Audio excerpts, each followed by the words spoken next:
Bienvenido a Relatos Más e Historias Interesantes, conociendo las verdaderas historias de los hechos que han perpetrado los seres humanos durante nuestra existencia en este pequeño planeta. Romanos 3. 23 al 24. Por cuanto todos pecaron y están destituidos de la gloria de Dios, siendo justificados gratuitamente por su gracia, mediante la redención que es en Cristo Jesús. Paul Bateson, de actuar en El Exorcista, a convertirse en asesino de homosexuales. El técnico en radiología apareció como extra en la mítica película de terror de William Friedkin. Cuando el médico introdujo un catéter largo y flexible desde la arteria femoral de la pequeña Aragen a una de las 4 arterias del cuello que van al cerebro, un chorro de sangre salió disparado. La escena, considerada una de las más inquietantes de El Exorcista por su precisión hiperrealista, está inspirada en una prueba real de angiograma que el director del filme William Friedkin presenció durante su visita al Hospital Universitario de Nueva York. La única condición que puso el cineasta para llevarlo a la gran pantalla, contar con el equipo médico que se encargó de dicho procedimiento. Uno de los integrantes era Paul Bateson, un talentoso técnico en radiología que años más tarde asesinaría a su amante homosexual de una forma atroz. Sin embargo, la policía le atribuyó 6 asesinatos más y la posibilidad de ser un temido asesino en serie en la comunidad gay neoyorquina. Alcohol y drogas. Nacido el 24 de agosto de 1940 en la pequeña ciudad de Lansdale, Pennsylvania, Paul Bateson creció bajo el yugo de un padre estricto, de férreas disciplinas, que castigaba al pequeño desde una edad muy temprana por escuchar música en la radio o querer salir al cine o a la discoteca los fines de semana. Según explicó el protagonista años después, aquello le marcó profundamente, generando en él un odio acérrimo hacia su progenitor, además de una necesidad imperiosa de venganza, que jamás descargó contra él sino contra desconocidos. Aparte de esto, poco más se sabe de la adolescencia de Paul salvo su incursión en el alcoholismo a partir de los años 60 tras alistarse en el ejército. El joven se pasaba los días completamente ebrio hasta que lo echaron y regresó a Lansdale. De vuelta a su tierra natal, consiguió solventar su adicción, pero no por mucho tiempo. Al mudarse a Nueva York en 1964 volvieron los antiguos fantasmas de la bebida. Su relación sentimental con un hombre mayor que él, abocó a Paul al consumo excesivo de alcohol y drogas, a empalmar una fiesta con otra todos los días de la semana, y a frecuentar locales de estética fetiche y cuero en el Greenwich Village. Por el contrario, durante sus momentos de lucidez, el joven acudía a la Universidad de Nueva York hasta conseguir graduarse como técnico en radiología neurológica. Tras la ruptura sentimental con su novio, Paul se mudó a Brooklyn y empezó a trabajar en el Hospital Universitario de Nueva York, conocido actualmente como Hospital Tisch, donde fue un miembro muy querido y respetado por sus colegas. Era el más experimentado y el mejor. Me enseñó muchísimo y lo consideraba un buen amigo, recordaba el Dr. Barton Lane. Él era realmente excelente, aseguró este compañero refiriéndose a sus buenos modales. Rodando El Exorcista. A finales de 1972, William Friedkin buscaba una posible ubicación para su próxima película de terror, El Exorcista, cuando decidió acudir a las jornadas de puertas abiertas del hospital universitario. Quería observar en directo cómo trabajaban los médicos y sacar posibles ideas. Mientras presenciaba un angiograma, el cineasta tuvo una visión: representar esta misma prueba diagnóstico en su nuevo filme. Friedkin propuso al equipo técnico, encabezado por el Dr. Barton Lane y por el técnico en radiología Paul Bateson, participar como actores secundarios en dicha escena, que posteriormente sería uno de los momentos más perturbadores para los espectadores aparte del álgido instante en que Aragen expulsa vómito y habla por boca del diablo. Era un joven muy agradable. Recuerdo que usaba un brazalete de cuero con tachuelas y tenía un arete, que en 1972 no era habitual en el lugar de trabajo, recordaba el director de cine en una entrevista. Así fue como a principios de 1973, Friedkin y su equipo de rodaje regresaron al hospital y grabaron la secuencia en la que Aragen, interpretada por la actriz Linda Blair, es sometida a una prueba de diagnosis radiológica para comprobar si tiene alguna lesión cerebral. Durante la escena, el papel de Bateson es clave. El radiólogo, de gesto amable y con una actitud tranquila, explica a la niña dónde tiene que colocarse, e incluso, Llega a bromear con ella para tranquilizarla. Dragon, puedes sentarte y deslizarte por aquí un poco más. Bien, Dragon, solo te voy a mover hacia abajo sobre la mesa, ¿de acuerdo? Solo por poco tiempo o es muy pegajoso. Son algunas de las frases que Paul Bateson dijo en su papel como extra de El Exorcista. De hecho, en las imágenes que se recuperaron fuera de cámara, se puede ver al radiólogo escuchando las indicaciones de Friedkin o riéndose con la protagonista. Una vez finalizado su trabajo como actor, Paul volvió a su tarea hospitalaria, aunque con un preocupante aumento en el consumo de alcohol, lo que terminó por afectar en el terreno profesional. En 1975 la dirección del centro le despidió por llegar completamente borracho. Al mismo tiempo y durante los 2 años siguientes, la comunidad gay de Greenwich Village sufrió el azote de un asesino en serie. 6 cuerpos de hombres homosexuales no identificados aparecieron desmembrados en bolsas de basura en el río Hudson sin que las autoridades investigasen acerca de ello. Rara vez los periódicos informan sobre los crímenes, escribió el periodista y activista gay Arthur Bell en The Village Voice. Tras el varapalo profesional de Paul, el radiólogo optó por encauzar su vida, aceptar cualquier empleo como chapuzas y asistir a reuniones de alcohólicos anónimos, esto último con el fin de encontrar a su media naranja. Sin embargo, su afición por las salidas nocturnas le llevó a una nueva recaída en 1977, además de cometer, supuestamente, su primer crimen. Rechazo mortal. La noche del 13 de septiembre de 1977, Paul salió al bar Gay Badlands. Quería tomar unas copas y ligar con algún atractivo desconocido con quien emparejarse. Por su parte, el reportero Addison Verrill, que también se encontraba en el local, solo quería pasárselo bien sin compromiso alguno. Ambos hablaron y bailaron toda la noche, bebieron y consumieron múltiples drogas, marihuana, cocaína y nitrato de amilo, y, hacia las 5 de la madrugada, el periodista propuso terminar la fiesta en su apartamento.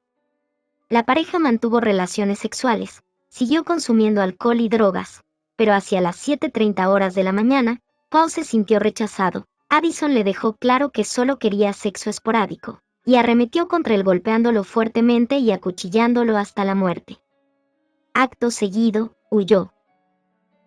Cuando la policía acudió al apartamento de Addison para investigar el crimen, se encontraron con todo revuelto, latas de cervezas vacías y vasos sucios, evidentes signos de lucha, aunque la entrada no había sido forzada. Por tanto, la víctima había dejado entrar a su asesino. Ese mismo día, uno de los amigos del fallecido, Arthur Bell, publicó en su periódico un artículo sobre el asesinato y pidió al asesino que se entregara.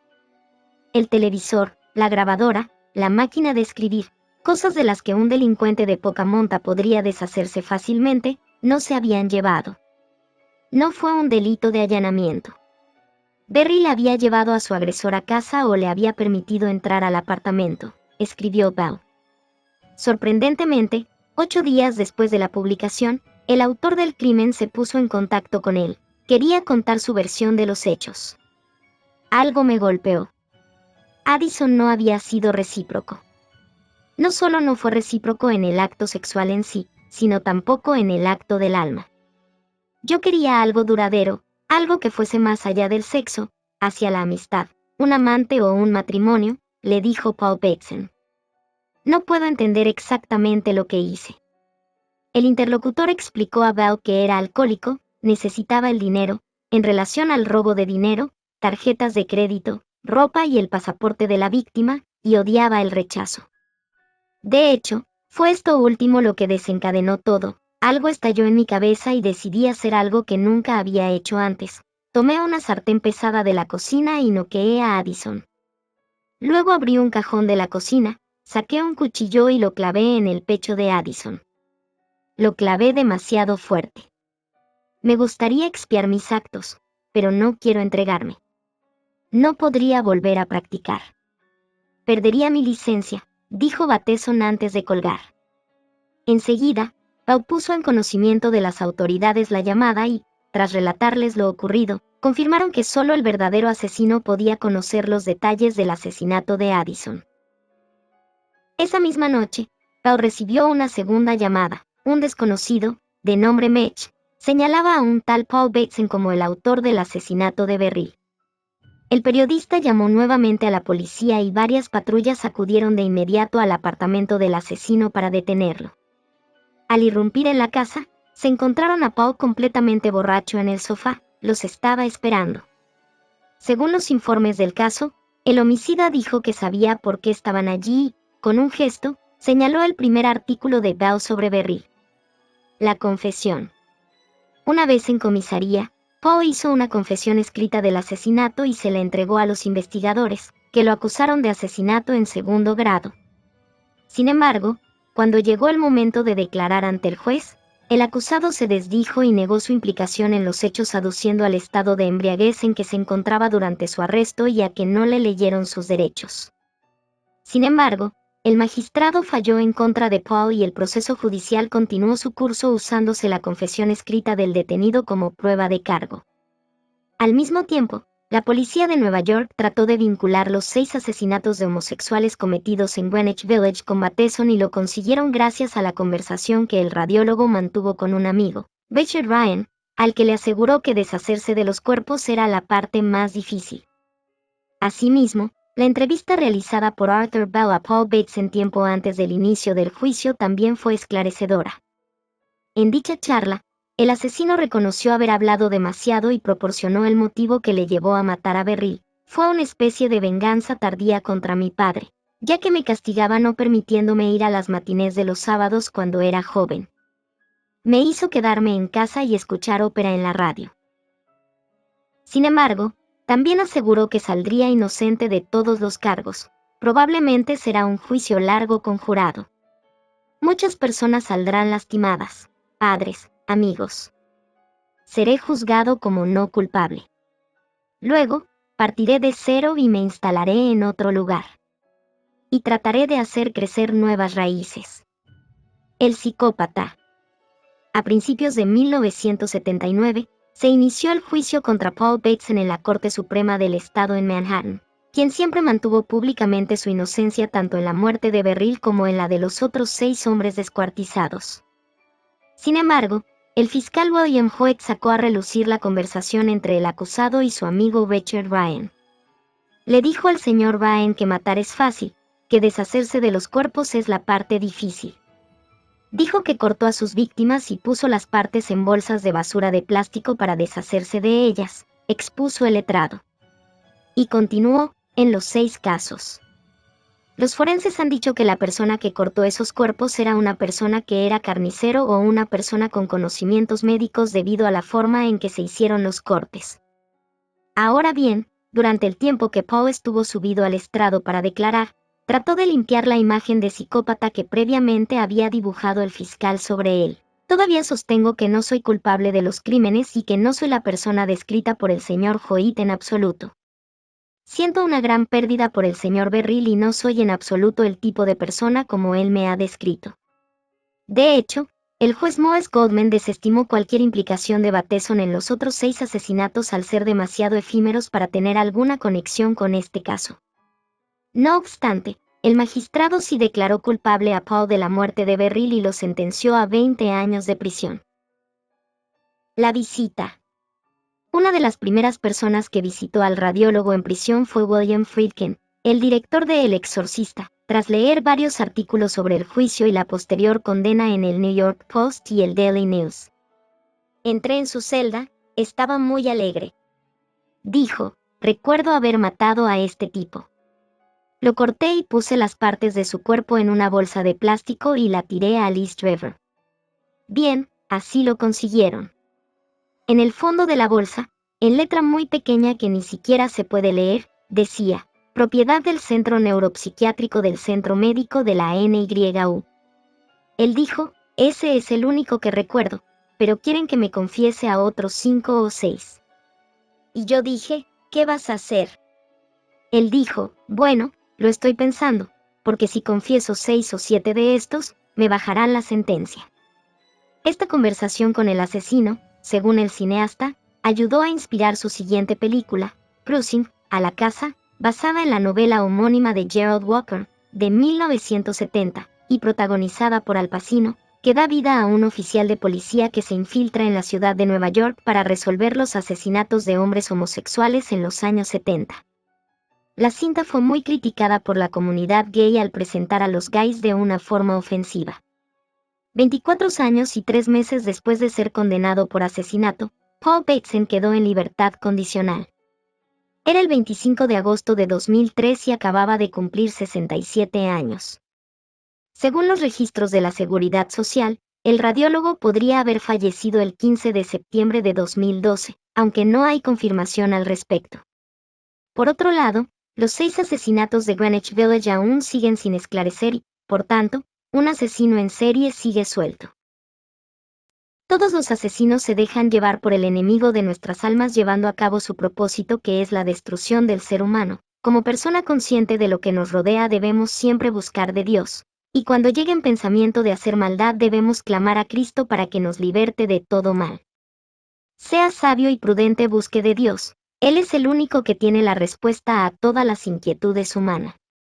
Gracias por mirar mi contenido. Nos vemos en la próxima con nuevo material.